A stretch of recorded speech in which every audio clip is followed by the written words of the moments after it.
कब लोगे खबर मोरे राम, बड़ी देर हुई प्रभु देर हुई।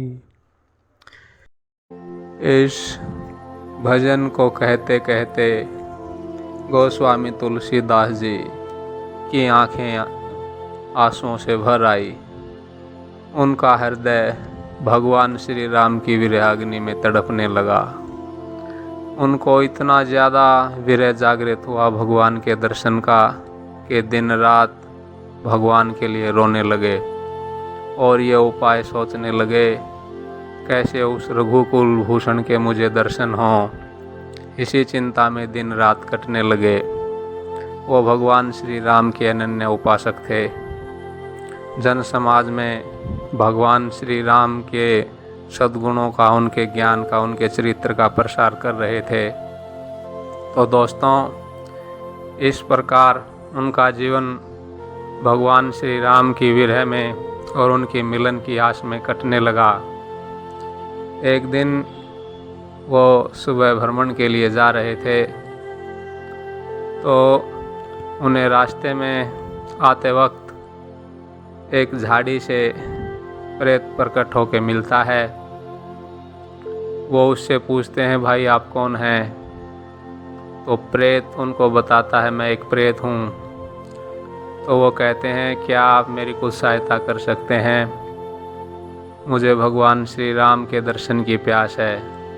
तो प्रेतराज कहते हैं कि गोस्वामी जी, मैं आपको एक उपाय बता सकता हूँ जिसके माध्यम से आप भगवान श्री राम के दर्शन कर सकते हैं। वो उपाय ये है कि जब आप भगवान श्री राम की कथा करते हैं उस समय जो है हनुमान जी एक कोढ़ी के वेश में आते हैं। आप उनसे प्रार्थना कीजिए, वो अवश्य भगवान श्री राम के आपको दर्शन करा देंगे। ये बात सुन के गोस्वामी तुलसीदास जी की खुशी का ठिकाना ना रहा। उन्होंने प्रेत को बार बार प्रणाम किया और अपनी कुटिया की तरफ प्रस्थान किया। अगले दिन जब वो श्री राम जी की कथा भक्तों को सुना रहे थे तो उस समय एक वृद्ध कोढ़ी व्यक्ति आता है और उस पंडाल में जहाँ कथा चल रही थी, रामचरितमानस सुनाया जा रहा था, सबसे पीछे बैठ जाता है। और जब कथा समाप्त होती है तो उठ के चुपचाप चलने लगता है।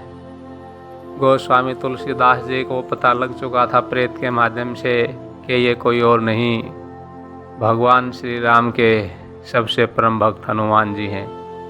वो भी उस कोढ़ी के पीछे चल पड़ते हैं। धीरे धीरे चलते हुए वो एकांत में पहुंचते हैं तो गोस्वामी तुलसीदास जी उस कोढ़ी के पैर पकड़ लेते हैं और कहते हैं, हे भक्त शिरोमणि, आप तो भगवान श्री राम की कृपा पाके कृतार्थ हो गए हैं प्रभु। मुझ दीनहीन नीच को भी उन परम के दर्शन करवाइए मेरे आराध्य के। तो वो कोढ़ी रूपी हनुमान जी कहते हैं कि हे भक्तराज, मैं तो एक वृद्ध कोढ़ी हूँ, सामान्य सा व्यक्ति हूँ, मैं आपको भगवान श्री राम के दर्शन कैसे करा सकता हूँ। तो उसको एक तरह से टालते हैं, उसकी परीक्षा लेते हैं। लेकिन गोस्वामी तुलसीदास जी को तो पूर्ण विश्वास था कि ये कोई और नहीं, हनुमान जी ही हैं। वो उनके पैर नहीं छोड़ते और रोने लगते हैं। उनकी ये दशा देख के हनुमान जी का हृदय पिघल जाता है। वो अपने स्वरूप में उनके सामने प्रकट हो जाते हैं। ये देख के गोस्वामी तुलसीदास जी हनुमान जी के चरणों में मत्था टेक देते हैं और कहते हैं कि हे हनुमान जी, अब भगवान श्री राम जी के दर्शन के बगैर ये जीवन व्यर्थ है। अब मैं और ज़्यादा उनके बगैर नहीं रह सकता। आप ऐसी कृपा करें प्रभु कि मुझे मेरे आराध्य के दर्शन हों। तो हनुमान जी कहते हैं, हे भक्त शिरोमणि, आपको निश्चित रूप से श्री राम जी के दर्शन होंगे, आप निश्चिंत रहिए। और उनको कहते हैं कि इस दिन जब गंगा जी के तट पे एक उत्सव होगा, साधु सन्यासी एकत्रित होंगे, उस समय जो है वो रघुकुल भूषण आपको दर्शन देंगे। लेकिन ये आपकी योग्यता के ऊपर है कि आप उनको पहचान पाते हैं कि नहीं पहचान पाते। वो लीलाधारी हैं, अगर आप सतर्क रहेंगे तो उनको पहचान जाएंगे। उनको पहचानने में मैं आपकी मदद करूँगा। ये कह के हनुमान जी अंतर्ध्यान हो जाते हैं और गोस्वामी तुलसीदास जी हृदय से हनुमान जी को धन्यवाद देते हैं, अपने आराध्य को प्रणाम करते हैं और अपनी कुटिया की तरफ लौट जाते हैं। तो दोस्तों, कुछ समय के बाद वो पावन अवसर उपस्थित होता है जब गोस्वामी तुलसीदास जी हनुमान जी द्वारा बताई हुई तिथि पे गंगा जी के घाट पे पहुंचते हैं और वहाँ पे भक्तों की, साधु महात्माओं की भीड़ लगी हुई थी।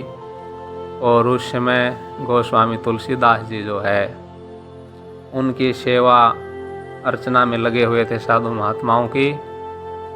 तो वो क्या घटना थी उस समय की कि गोस्वामी तुलसीदास जी जो है चंदन घिस रहे होते हैं, तो उनके नेत्र जो है अपने प्रभु की याद में भीगे हुए होते हैं, नेत्रों में आंसू बह रहे होते हैं और वो भगवान को याद करके रो रहे होते हैं। उनको कोई भी दृश्य साफ दिखाई नहीं देता और वो चंदन घिसते रहते हैं।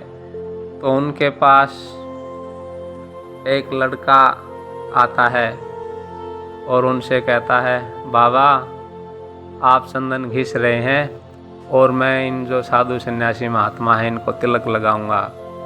वो उस मधुर वाणी को सुन के बड़े आह्लादित होते हैं, लेकिन उनकी दशा ऐसी थी कि वो ये नहीं पहचान पाते कि तेरे आराध्य, तेरे इष्ट, जिनकी तुझे मिलन की इतनी उत्कंठा है, वही बाल रूप में तेरे सामने प्रकट हुए हैं। और वो चंदन घिस के रघुकुल भूषण को देते हैं, वो महात्माओं को तिलक करते जाते हैं। ये सब घटना हनुमान जी देख रहे होते हैं।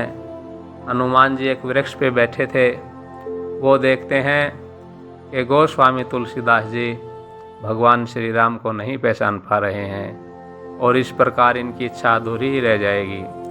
तो वो तोता बन के एक दोहा दोहराते हैं। वो कहते हैं, गंगा जी के घाट पे घटना घटी गंभीर, तुलसीदास जी चंदन घिसे, दे तिलक रघुवीर। इस प्रकार इस दोहे का बार बार उच्चारण करने लगते हैं। जब उनके मुंह से तुलसीदास जी ये दोहा सुनते हैं तोते के मुंह से, तो उनकी चेतना जागृत होती है। उनको होश आता है कि ये तोता क्या बोल रहा है और उनकी समझ में आ जाता है कि ये और कोई नहीं है, उनके प्राण प्यारे प्राण धन भगवान श्री राम ही इस रूप में उनके सामने प्रकट हुए हैं। और वो दोनों पैर पकड़ लेते हैं और उनके पैर पकड़ते ही भगवान अपने असली स्वरूप में आ जाते हैं। गोस्वामी तुलसीदास जी को भगवान श्री राम, माँ जानकी और लक्ष्मण जी तीनों के दर्शन होते हैं और वो सफल मनोरथ होते हैं। जय श्री राम, जय सिया राम।